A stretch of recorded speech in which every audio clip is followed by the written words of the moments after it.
Já,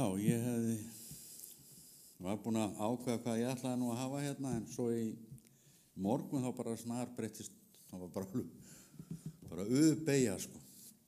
Þannig ég ákveða að vera með smá kynningu á Erlingi White á þessum tímum. Af því að það sem ég las í Drottinn kemur, 3. maí, það snart mér og fannst mér tala svolítið akkurat inn í þessa tíma. Erlingi White náttúrulega alveg stórkostlegur höfundur og ég frá áramótum að þá ég búinn að taka 3 bækur, Deiluna miklu, Þrá aldanna og Ættföður og spámenn og hlusta á það 3 sinnum hverja einustu bók og alltaf sé ég eitthvað nýtt. Og það sem líka í þessum bókum að það svo mikið af spádómum sem rætur sínar að rekja til í Biblíuna sem ekki komnir fram.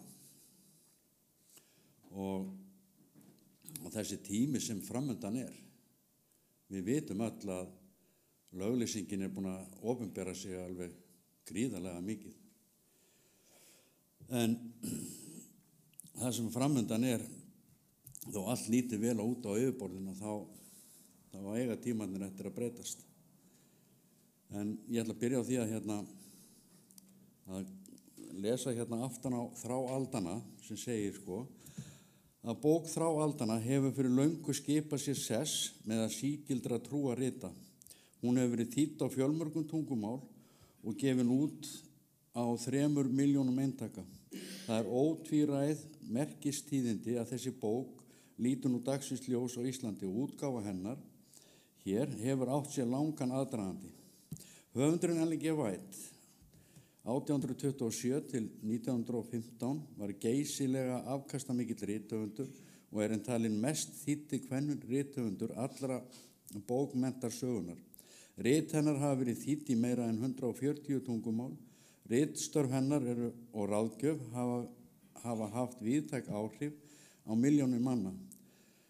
Hún naut náið samfélag við Guð og í bókinni leitast hún við að kynna Jesú Krist sem þann sem getur uppfyllt sérhverja þörf mannsins. Og þessar 3 bækur allar ólíkar en samt svo líkar. Erlingi White, það sem Erlingi White skrifaði og þetta nú mínar uppáhaldsbækur. Vinsamlega slökk á farsímum. En ég ætla að lesa 3. maí. Hrikaleg barátta framundan. Framar ber að hlýða Guði en mönnum. Örlega ríkar atburðir bíða líðs Guðs, hætta vofir yfir heiminum. Hinn örlega ríkasta barátta allra alda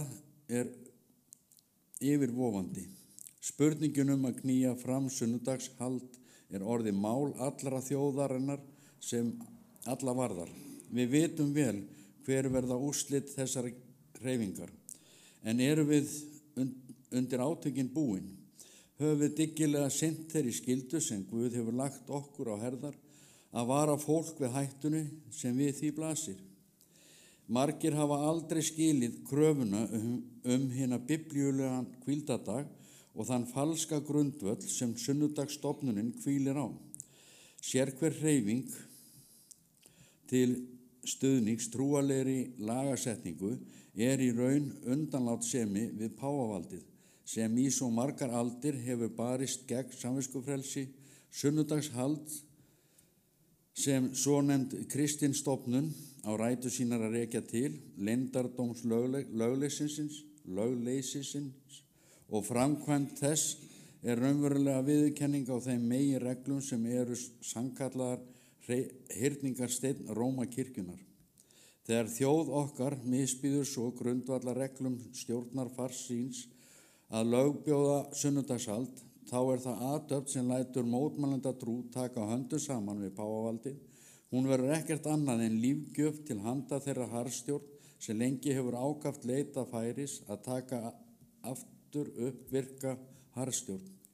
En páfavaldið að grundvallar meginreglum þess verður aftur með löggjöf leitt til valda og þá verður ofsóknarbálið aftur tendra gegn þeim sem ekki vilja fórna samvisku sinni og sannleikanum fyrir villu fjöldans.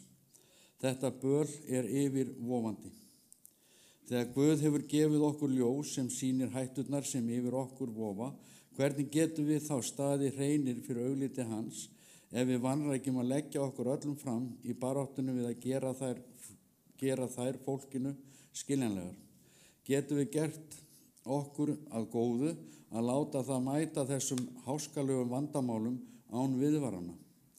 Þegar lög jarnesk valdsmanna verða í mótsögn við lög hins æðsta stjórnanda alheimsins, þá verða þeir sem að reynast sannir þegnar Guðs honum trúir. Og mér var bara að hugsa líka til þess að því að nú er páfinn látinn og það er að koma nýr páfi og við vitum það að eins og í deilunni miklu að það fjallar Ellen mikið páfavaldið. Og ég verð að segja alveg eins og ég sá myndbandum daginn af jarðarförinni hjá páfanum og þeir voru allir eins og kúkusklan í svörtum skikkjum með krossan á hvolfi. Þetta var svona, já, þetta snart mann og mér fannst þetta mjög óviðeigandi.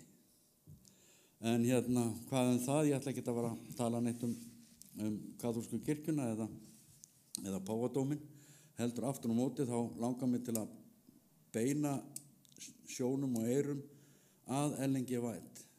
Það er svo margt þarna sem er sannleikur. Það getur ekki annað verið ef að það sem að Ellen G. White hefur skrifað til þessum heilsuboðskapinn, að margt þar sem að vísindamenn hafði ekki hugmynd sem að hún ritaði fyrir meira en 100 árum, að vísindin hafa séð í dag að það er rétt. Og margt líka sem að hún skrifaði í sambandi við spádóma, það hefur ræst og það eru líka spádómar þarna sem eiga eftir að rætast, sem eiga rætur sínar að rekja allt í orð Drottins. Mér finnst stundum mjög slungið að ganga með Guði. Mér finnst það stundum mjög erfitt. Og daginn var ég að hlusta á eina systir, Anna Guðný, og hún var að flytja smá pistil letina. Og mér fannst þetta alveg stórkostlegt hvernig hún setti þetta fram. Og einmitt þetta sem að snart mig líka þegar hún sagði nenni ég að fara í Guðsríki? Nenni ég? Ég byrja nenni, já. Og það er þetta, er við nóg duglega að lesa orð Drottins, er við nóg duglega að gramsa og leita og þyrsta eftir sannleikanum? Ég verð að svara fyrir mig, nei, mig skortir hungur og mig skortir þorsta. Og þetta er eitthvað viðfangsefni sem ég þarf að fara að leita til með Drottins. En ég veit að líka að þessar 3 bækur, Ellen G. White, Þráaldana, Ættfeður og spámenn og Deilan mikla, þær hafa rosalega snert við mér. Og Það er að hlusta alltaf heimasíðu Það er að hlusta alltaf heimasíðu borgum. Já, ég var ekki komið þangað út að grípa farin, þú voru að klippa þetta út, kallinn minn.